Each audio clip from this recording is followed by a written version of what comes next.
So I'm going to do a short video about the boots that I use for this boy. As you can see, he's really close in front, meaning his don't eat the camera. Meaning his two front feet are close together. So instead of that's your nose. Instead of horses that have a wider stance, he's more likely to knock himself. So step on himself as he's moving, more likely to knock his inner legs together. So therefore, I've got a couple different kinds of boots. I'm going to put on these bell boots, and I also have splint boots that I put on him. So I'm going to show you that. He wants to be on camera. Okay, look how cute you are. You're so cute. Look at that tongue. We're going to put your boots on. So join me here in a moment. All right, I don't know if you're going to be able to see this, but we're just going to go with it. So when you're putting on split boots, you want the hard support part to go on the inside. That's going to be the part that if he knocks his legs together, it'll just hit boot against boot as opposed to leg against leg. So you want it to protect the fetlock as well as the cannon bone. And if it has elastic, which this kind does, you want to bring the elastic around the front. And the reason being, if you've ever done leg wraps or boots or anything like that, it should be wound so that the tendons and ligaments are protected this way. If they were to go the other way, then they could injure the horse, or around the back it could injure the horse. So, and then you just want to check it. I want to be able to get a finger or two under there so that it's not too tight, but it's tight enough so that it'll protect him. And I do front and back boots because he is going to be doing some work that involves him wanting to buck. And if he's bucking and playing, I don't want him to hurt himself. When you're doing the back, he has a very thick tail, so we want to make sure that the tail isn't caught in the elastic. Good boy.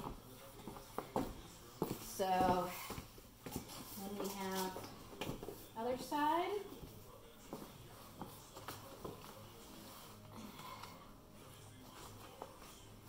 A lot of people will just use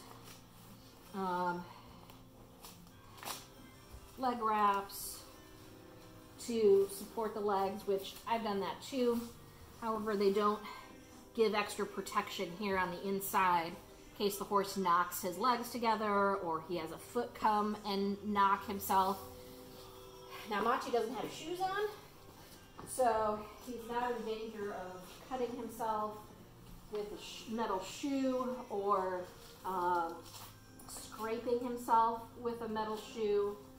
So we're not doing this to protect himself from wearing shoes. This is more body-to-body contact, leg-to-leg contact. And just gives a little extra protection so I don't have to worry when he's being silly. Okay, so those are those boots. Now we're going to do the bell boots. I just added bell boots this last time because I felt like he was stepping on himself. That's what bell boots are for, is to prevent a horse who might either overreach with their back legs, or since he's so close in front, he had kind of been knocking himself, and you could hear it when he moves. It was like a kind of sound. So just want to protect his hoovies.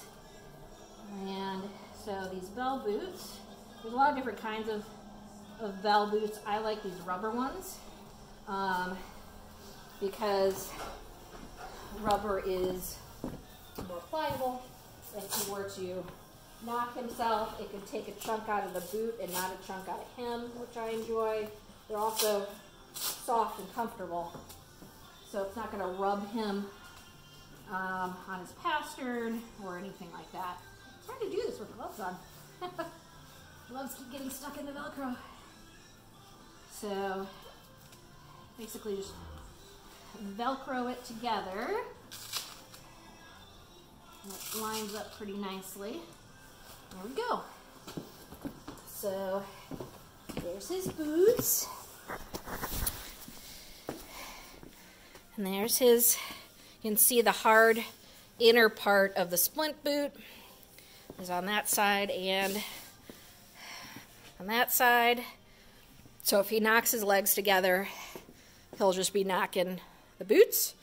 Got his bell boots, so if he needs to step on himself for some reason, it'll just step on the rubber. And it goes down in the back in case he does overreach. He does not tend to overreach, but just in case. And we got our splint boots on this side. Now we're ready to go.